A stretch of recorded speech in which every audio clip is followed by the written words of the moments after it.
So you can probably notice from the get-go that the home is a little bit dated. It's got some antique charm to it. I mean, this whole walkway as you're walking through, we've got some of the crown molding around the outside of the house. The ceilings are very low, right? The fan, you can see how low this is. Newer homes have higher vaulted ceilings. So if you've got like a 6 foot something tenant, he or she may have to duck under the fan. Although I don't think that would necessarily be too much the case. And then in this area as well, a lot of the homes have these burglar bars for security on the windows. That's not really necessary, but it could give more peace of mind to the tenants knowing that no one's gonna open a window or break in, because it is still a transitioning area. There are still some crimes happening. And I guess you're more aware now if you have a Ring app than before. You had no idea if something happened 2 miles away. Now you get a notification of, oh, someone got their car stolen, something happened. But that's gonna happen in any place in Houston. As you get further from the city, more in the suburbs, that may happen a little bit less, but it still does happen, opportunistic crimes. So this home is well fortified, it's safe, and it's got brand new air conditioning and heating systems, which is a huge plus to get a home of this size. It's not crazy. About 1,200 square feet. To get it heated and cooled doesn't require a whole lot of money, which you'd pass on the utilities and those costs to the tenants. As a landlord, you wouldn't have to worry about any of that. You would put it on them to put it in their name and pay for those things each month.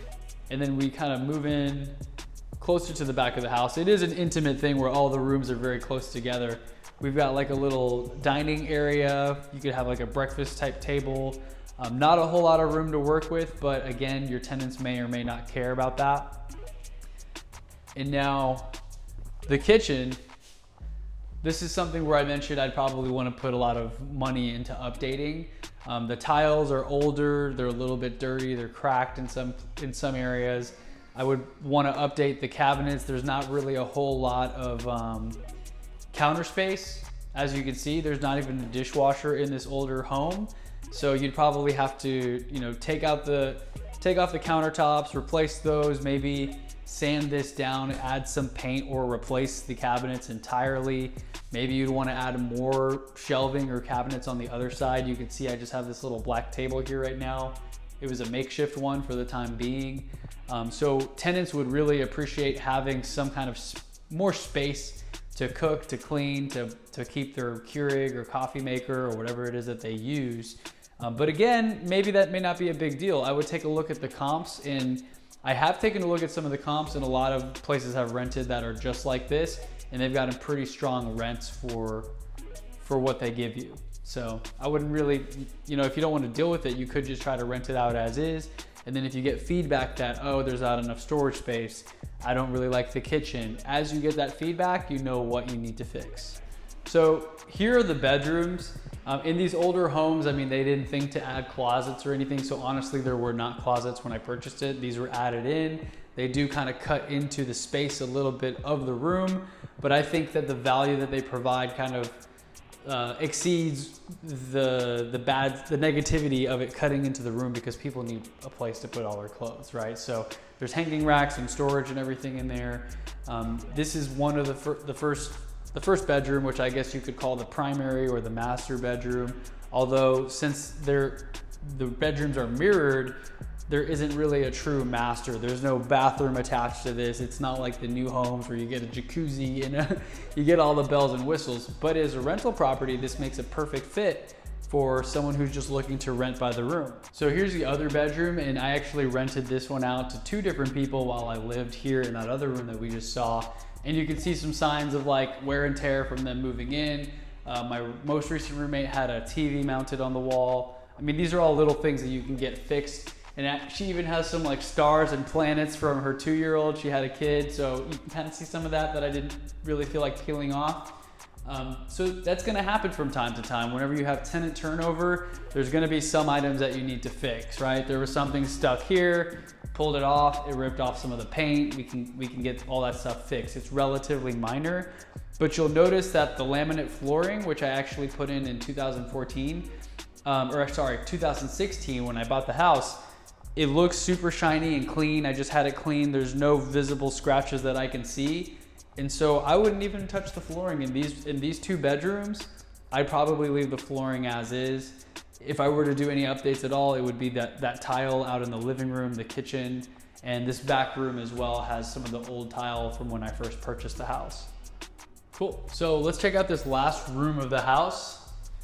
And this actually does count as a bedroom. I know it looks a little bit smaller, and how you can tell is if it's got a window and a closet, that makes it a bedroom. So if it doesn't have window and it has no closet, it's probably like an office or something like that in the house. So that's how you can get away with calling this a 3-bed, 1-bath house.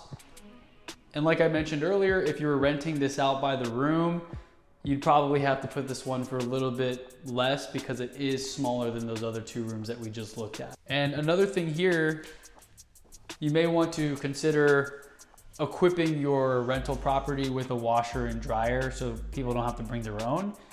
Again, they're gonna treat it like a rental. They're just gonna use it. They may abuse it, it may break, but these are scratch and dent appliances that I purchased for maybe $300 or $400 for both. And you can see here, if you want to take a look at the appliances, I mean, there's a big dent right here, but it still works. And that's all they care about. They want a place to wash their clothes, to dry their clothes. Maybe you could throw up a hanging rack here if they wanted to hang dry anything as well. And that's it. This makes for a very simple rental home. You'll see here as well, the corners of these walls are different color. That's because I had a puppy and she chewed up a lot of the corners of the walls in multiple areas of the house. I did have someone fix the sheetrock and kind of patch it up, but I never really painted over it. Now that's up to you. Do you want to paint the whole house?